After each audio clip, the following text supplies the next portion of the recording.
पर सनातन पर सियासी जंग की भी करते हैं। देश में सनातन पर जारी संग्राम की तमिलनाडु और राजस्थान से नई किस्त सामने आई है। चेन्नई में डीएमके मंत्री पोनमुडी ने गठबंधन इंडिया को सनातन विरोधी बताते हुए कहा कि इसका गठन ही समानता की स्थापना, अल्पसंख्यकों की सुरक्षा, पुरुषों और महिलाओं के अधिकारों की रक्षा के लिए हुआ। मंत्री के मुताबिक गठबंधन इंडिया बाकी बातों पर तो मतभेद हो सकता है, लेकिन सनातन विरोध पर कोई मतभेद नहीं है।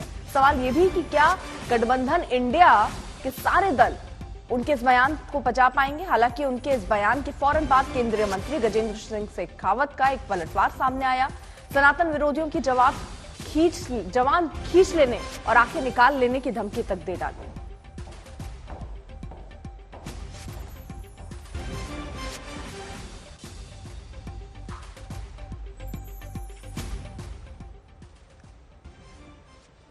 तो सनातन पर आर पार की स्थिति दिख रही है। सबसे पहला बयान सनातन को लेकर अगर आया था तो वो उदयनिधि का आया था, जिसमें उन्होंने डेंगू, मलेरिया ऐसे बीमारियों से सनातन की तुलना कर दी थी। उसके बाद लगातार ऐसे बयानों की फहरिस्त बढ़ती जा रही है। डी राजा का बयान है, सनातन एड्स जैसा खत्म करना होगा इसे, जिस पर गिरिराज बीजेपी लगातार पलटवार कर रही है और राहुल, नीतीश, लालू की जुबान बंद करनी होगी। वहीं अब डीएमके के मंत्री पोनमुडी का एक बयान सामने है, जिसमें वो कह रहे हैं इंडिया गठबंधन सनातन विरोधी है, हमारे और मुद्दों पर अलग राय हो सकती है लेकिन सनातन को लेकर हमारी एक राय है। अश्विनी चौबे ने उनको जवाब दिया कि था और रहेगा सनातन धर्म, इसको कोई खत्म नहीं कर सकता, इसके अस्तित्व पर कोई सवाल उठा नहीं सकता। लेकिन बयानों के तीर रुक नहीं रहे हैं।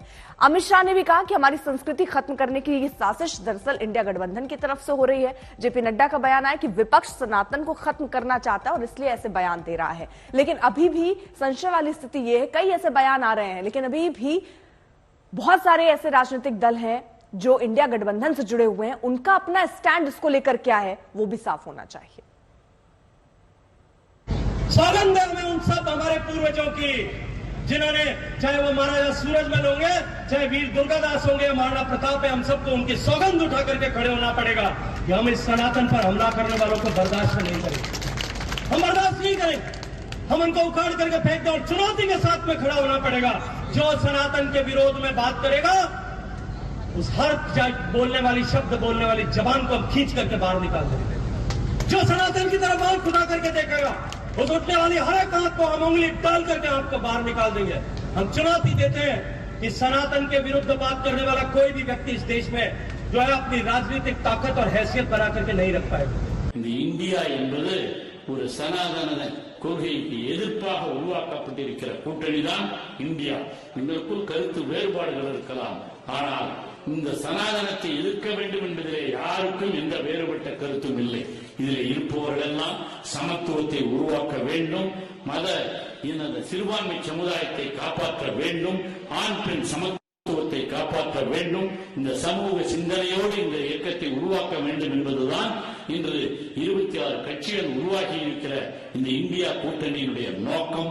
அவை வந்திருக்கிற நீங்கள் எல்லாம், நாம் இன்னதான் சமூகத்திலே நாம் எவ்வளவு செஞ்சாலும் அரசியல்ல நாம வெற்றி பெற்று அங்க உட்கார்ந்தாதான் இதெல்லாம் செய்ய முடியும்।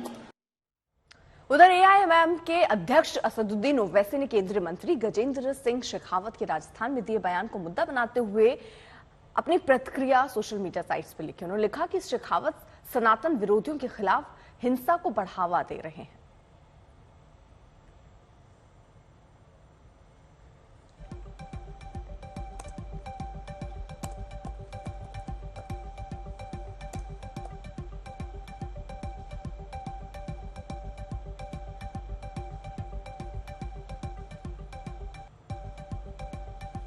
उधर साध्वी प्रज्ञा ने अलीगढ़ में भी कहा कि जल्द ही भारत हिंदू राष्ट्र घोषित होने वाला है। तो कई बयान अब सामने आ रहे हैं, जहां पर गजेंद्र सिंह शेखावत ने जो बयान दिया उस पर ओवैसी का पलटवार आया और उसके बाद भी बयानों के तीर रुक नहीं रहे। साध्वी प्रज्ञा ने भी कहा कि भारत हिंदू राष्ट्र घोषित होने वाला है। राष्ट्रराज एक्चुअली कोई अभिनेता नहीं है, खलनायक है, नायक नहीं। जो देश के विरुद्ध बोले, जो धर्म के विरुद्ध बोले, जिसको एहसास ही नहीं है हम कहाँ रह रहे हैं, हम क्या कर रहे हैं, वो कोई विलेन नहीं हो सकता है। एक दूसरी बात यह है कि सनातन को समाप्त करने की औकात तो किसी की भी नहीं है। मैं कहती हूँ कि जिसने सनातन धर्म को कुष्ठ रोगी बोला है वो कुष्ठ रोग का सुख भोगे, जिसने सनातन धर्म को एड्स बोला है वो एड्स का सुख भोगे।